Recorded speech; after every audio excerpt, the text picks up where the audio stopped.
हाय मंडळी, कसे आहात तुम्ही सगळेजण? मी आत्ता माझ्या आजोळी आहे. माझ्या आजोळचा सविस्तर व्हिडिओ मी तुम्हा सगळ्यांच्या भेटीसाठी लवकरच आणणार आहे. माझ्या आजोळची खूप काही स्थळं वैशिष्ट्य आहेत. त्यातीलच एक आहे रत्नागिरी जिल्ह्यातील शेडवई हे गाव.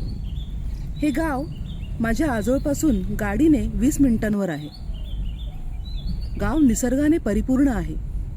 या गावचे मुख्य वैशिष्ट्य म्हणजे केशरनाथ विष्णू मंदिर. डोंगराळ भागातील समुद्र सपाटीपासून सुमारे 190 मीटर अंतरावर असलेले हे मंदिर निसर्गाचा शोध घेण्यासाठी एक महत्त्वाचे ठिकाण आहे. निसर्गाचा शोध घेणे मंडळी, किती दुर्दैवी वेळ आपल्यावर आली आहे की आज आपल्याला निसर्गाचा शोध घेण्यासाठी इकडे तिकडे फिरावे लागत आहे. एकेकाळी हाच निसर्ग आपल्या अवतीभोवती होता. माणूस सुद्धा ह्याच निसर्गाचा एक भाग. पण प्रगतीच्या मागे धावता धावता आपण आपल्याही नकळत कधी निसर्गाचा नायनाट करत निघालो आपल्याला कळलेच नाही. असो, तर हे मंदिर ग्रामीण जंगली डोंगराळ भागात विसावले आहे. माझ्या लहानपणी आजोळी आल्यानंतर या मंदिराच्या भेटीसाठी जाणे हा एक अपूर्व आनंदच होता. एकटे दुकटे या मंदिरात जाणे त्यावेळी योग्य नव्हते. वाहतुकीची कोणतीच साधने नव्हती. डागेमधून पाऊल वाटेने या मंदिरापर्यंत पोहोचताना साधारण 3-1 तास लागत असत. आजूबाजूला जंगल, जंगली श्वापदे, काटे याचा विचार करता माणसांचा ग्रुप बनवून हातात काठी घेऊन ती आपटत आपटत पुढे जायचे. म्हणजे त्या आवाजाने सरपटणारे जीव आधीच पळून जात असत. त्यावेळी या मंदिराची लोकल व्यक्तींकडून मी ऐकलेली एक आख्यायिका आहे. परकीय आक्रमणे त्यावेळी होत असत. ती आक्रमणे आपली हिंदू मंदिरे उद्ध्वस्त करून धनधान्य संपत्ती लुटून नेत असत. त्यामुळे या केशरनाथ म्हणजेच विष्णू मूर्तीची अशी हेळसांड होऊ नये म्हणून काही लोकांनी ही मूर्ती मंदिरामधून उचलून सुरक्षित ठिकाणी नेऊन ठेवण्याचा विचार केला. त्यानुसार ही मूर्ती काही लोकांनी उचलून चालण्यास सुरुवात केली. काही अंतरावर आल्यानंतर एक जंगल लागले.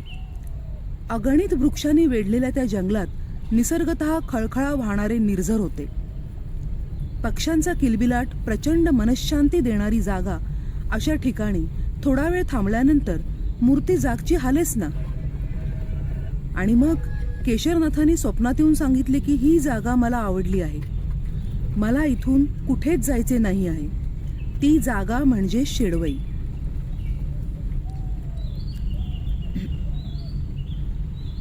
मंडळी, आता आपण काही क्षणांतच मंदिराजवळ पोहोचणार आहोत.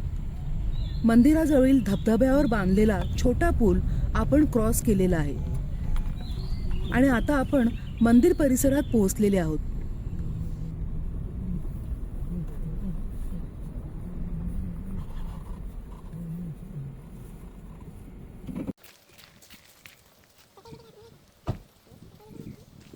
पायाखाली सुकलेल्या पानांचा होणारा आवाज, त्याचबरोबर खळखळत वाहणाऱ्या धबधब्याचा स्वरमय आवाज मेंदूला आलेला क्षीण नाहीसा करायला मदत करतो. उंचावरून हे दृश्य बघण्यासाठी मनमोहक आहे. मंदिर परिसरात फणसाचे झाड खूप जुने आहे. दरवर्षी त्याला भरपूर फळे लागतात.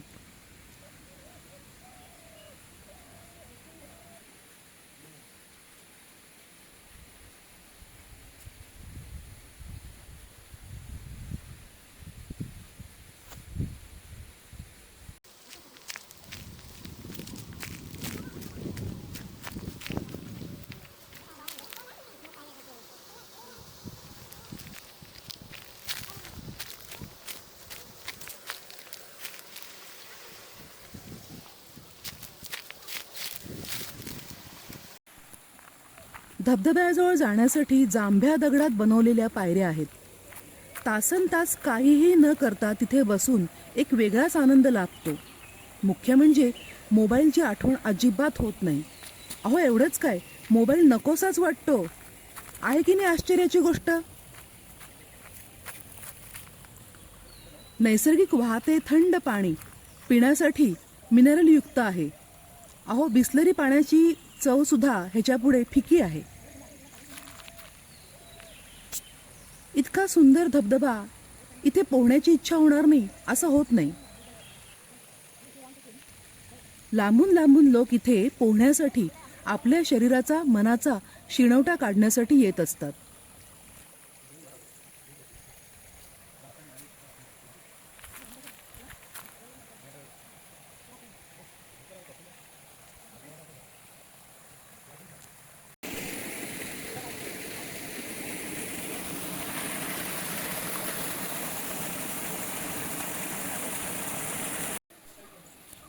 आता आपण मंदिरामध्ये प्रवेश करत आहोत.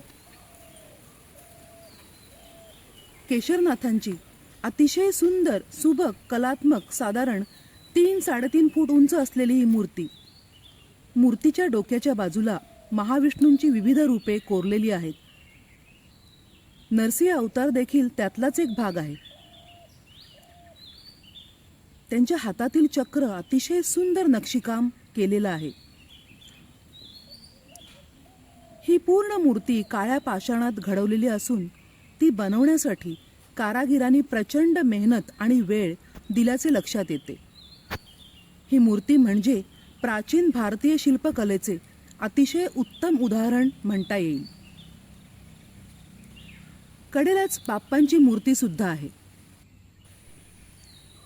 शेडवई हे एक शांत, निसर्गरम्य आणि आध्यात्मिकदृष्ट्या महत्त्वाचे ठिकाण आहे, ज्याचे वर्णन अद्भुत वातावरण असलेले ठिकाण असे करता येईल. तर मंडळी, व्हिडिओ आवडला असेल तर माझ्या जरा विसाऊ ह्या वळणावर या यूट्यूब चॅनलला सबस्क्राईब आणि लाईक करावे. तर आता परत भेटू माझ्या पुढील माझं आजोळ ह्या व्हिडिओमध्ये. नक्की बघा. धन्यवाद.